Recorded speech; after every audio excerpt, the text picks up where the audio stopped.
But first, there was a man, 95 years old, wasn't feeling well, so he went to his doctor.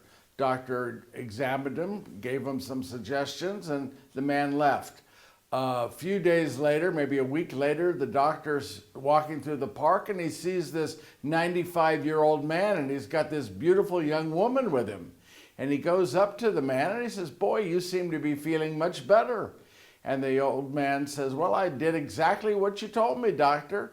Doctor said, "What are you talking about?" And the man said, "Well, you told me to find a hot mama and be cheerful." The doctor said, "No, no, no, no, no. I told you you have a heart murmur and be careful." Sometimes in life we hear what we want to hear. Amen?